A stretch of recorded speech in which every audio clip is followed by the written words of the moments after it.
Well, what a tough environment to play in. Give a lot of credit to Auburn, their fans. They've created an electric environment, and for a lot of our players, I mean, probably over 50%. I would even say more than 50% of the guys that are playing, they've never played in a road environment. In that, two of our DNA traits are composure and toughness, and I thought never has that been more evident than today. Composure and toughness. And the men in that locker room never doubt, never question each other. A really physical game, guys. That was a really physical game. And now we've had two of those really physical games back to back. I told you we were beat up coming into it, and we're probably more beat up coming out of it. But I'm proud of the way the guys competed, man. Golly, just a lot of toughness showed through in that game. Okay, we'll go to Chip Towers first, followed by Logan Booker. Coach, you can't talk about this team without realizing that you're doing this without your quote unquote starting quarterback. Can you just talk about the way Stetson continues to come through and just kind of how that plays in the whole mindset that you're talking about, composure and toughness, regardless of who's on the field, whether it's Ladd McConkey or somebody else at wide receiver? Yeah, it's next man up mentality. That's what we talked about all week. It's going to be next man up, no matter who's in. We got a lot of guys hurt and beat up, including the quarterback. And, we hope he's getting better. We feel like he's getting better. But, Stetson played a hell of a game. Stetson made plays with his feet. You go back to that game, and there's, I don't know, 1, 2, 3, probably 4 really big plays in the game that he makes with his athleticism. And that's a dynamic that he brings that it forces them to defend us different ways. And, guys, I don't know how you feel. I don't really read what anybody writes, but he played really well too last year. Okay. He did some good things last year. And I don't think people give him enough credit for that this was his first opportunity to come into this environment and play Georgia brand of football. And he made a lot of plays, man. He hit the guys that were open and helped us in the second half by doing a lot of run checks. And really proud of the way Stetson's led the team and played. And our players, telling you, they believe in whoever's back there. Coach, are you able to give any updates on Jamari or anybody else? You mentioned you're more banged up than you were coming into the game. Yeah, I mean, we lost Chris to a shoulder, and I don't know. At times he thought he could come back. He put his pads back on, and he took them off, and he's got a shoulder injury, but we don't know if he'll be back yet or not. Don't know how. I mean, we probably won't know till midweek next week. Jamari thought he could play on it. It was I think it was an ankle, and he thought he could go on it, but we felt like Roderick was playing well. But again, I don't know. I think we'll have to see those guys Monday, Tuesday, Wednesday to really know. There's no definites. We got a lot of guys out, guys. I mean, just look down the list. You saw the guys today that didn't play. Let's go to Mark Weiser, followed by Dean Legge. You're talking about toughness with Stetson. Obviously, he took a shot there on the targeting, and I want to ask you about his play action fakes, how effective they are. It seemed to be in the passing game today, especially. Yeah, the play action shots. I thought Monken did a great job calling the game, tying the run game to the play action. And the play actions only work, if you got guys that can run and you got a run game that's working. So the better the run game is, obviously the play action shots work. And thought there were some very timely calls there to get some explosives, and a lot of young players stepped up. Look, I had no idea if you had told me we were coming into Auburn this year 6 months ago and we would have had Ladd and A.D. Mitchell, playing our X and Z. Who would have thought that? Kirby, can you talk about or just Stetson's ability to keep the ball and run? How does that change the offense for y'all? Well, it makes a 11th. They have to defend the 11th guy. We saw it with Bo Nix. There's 3 or 4 third downs that we thought we had him covered great, and he scrambles and makes a play with his legs, and that's what Stetson's able to do. He's not maybe losing his bow, but he's a really good athlete, and he makes plays with his leg. He's able to pull the ball on his own reads. He makes you defend the whole 53 yards. And, we've always felt like Stetson's a really good player. So it wasn't like anybody didn't think he was good. He was playing well last year. Let's go to Anthony Dasher, followed by Alex Scarborough. Hey, Coach, I know you talk about, wanting this team to be on a trajectory and that sort of a thing. But I was wondering from an offensive perspective, and when it comes to trajectory, kind of where do you think it is as a whole? And again, like you said, this team is missing a lot of its weapons. And just one quick thing on that about Kenny McIntosh, why he didn't play today. Yeah, Kenny tried to play. He had a hamstring tight that was bothering him on Thursday, and he warmed up. We thought he was going to be able to go. He wasn't able to go 100%. I think he tried to cover a couple punts. Didn't feel comfortable putting him back there in KOR, and he couldn't go. And another guy down, along with Jermaine Burton. So it's tough. But as far as the trajectory of the offense, is next man up. I can't. I mean, our offense has been so different every week in terms of who's available, and our offensive staff is using the weapons we have, and thankful that we have enough guys still healthy that we can have a functioning, good, explosive offense. And all you can do is take the guys that are healthy and go play with them. And it's next man up. I thought those guys stepped up today.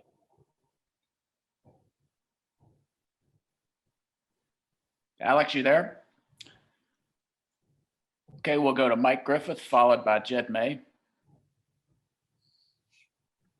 Yeah, Kirby, you talked about next man up. I think you said you had an exodus of 8 DBs.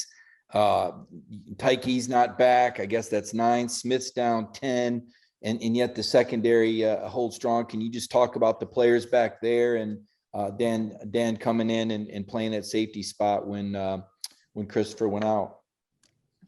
Yeah, Tyke is there. Tyke played today. I don't know if you noticed. He got in. He played kickoff, and he played a few snaps on defense. When Lewis went out, we had to move Rennie to safety and Tyke to star. But Tyke's getting better. Like he's almost there. But he's also he plays the same spot Rennie. He's got to outperform Rennie, and he's got to play there to get in a rotation, and that's a good competition. But moving forward, we're probably going to have to get some more reps for those guys at safety and Bullard as well. And good thing is we've been coaching those guys to be position diverse. They can play star and safety. We're hurting at corner too. Nobody's mentioned it, but Amir Speed was injured and not here, and he's a starter on 4 special teams. So between Amir Speed, Jermaine Burton, Jamari Saylor, all those guys, Kenny McIntosh, it's just a long list. And what we're going to do is figure out what our best players can do and let them function and go play best brand of football we can. Kirby, it seemed like your defense played really well in the red zone today, holding Auburn to field goals. You got the stop right before halftime. Just how much do y'all emphasize that in practice? And I guess, in your opinion, is that one of the true signs of a good defense that, they're able to bend but not break, I guess? Well, first of all, I think Auburn did a tremendous job offensively. They moved the tempo. They were very patient with the run game. They didn't just abort the run game. When you don't get an early lead, it makes a team able to be patient, and they've gotten a lot more third and I would say 1 to 5, 1 to 6. And that's harder. Those are harder when you got an athletic quarterback and take off running. But we did have some stops in the red area that were huge. We emphasize that every week. We brag on our players. We post what they're ranked in the red area. It's a big pride thing for them to be really good in the red area. And that paid off extremely well today. Coach Schumann and Dan do a tremendous job of giving a red area report to our players. And I thought that paid off in this game. Let's go to Seth Everson, followed by John Zinor. Kirby, first off, I'm sorry, but if you said it, but what does Burton have? And second, just on the injuries, should people be impressed by what you all have done despite the injuries, or worried about it catching up to you? Worried about what? I didn't hear the end of that. Worried about the injuries basically catching up to you if you don't get enough important guys back. I really don't know what people should be. I know that for me as the coach, I'm not thinking about what everybody thinks about the injuries. I'm thinking about what we can do to get the players we have in the best place to be successful. That's what coaches do, right? They take what they have and what they have healthy and they go. These aren't injuries that are occurring because, we're banging in practice. That's not the case. Some of these are soft tissue injuries. Jermaine's is a growing that affected him, I think, started bothering him Tuesday. And hey, it's just a cumulative effect at receiver. We've done less receiver work than ever because we lost 3 receivers in the transfer portal, and it's like we got George down, then we got Dom down. And then what happens is the cumulative effect starts getting the other guys, and we've had to cut back. We track their yardages. We do everything we can to help them. But I'll say this, the ones that are healthy, they work hard, they compete. And I'm proud of the way that that receiver room has responded.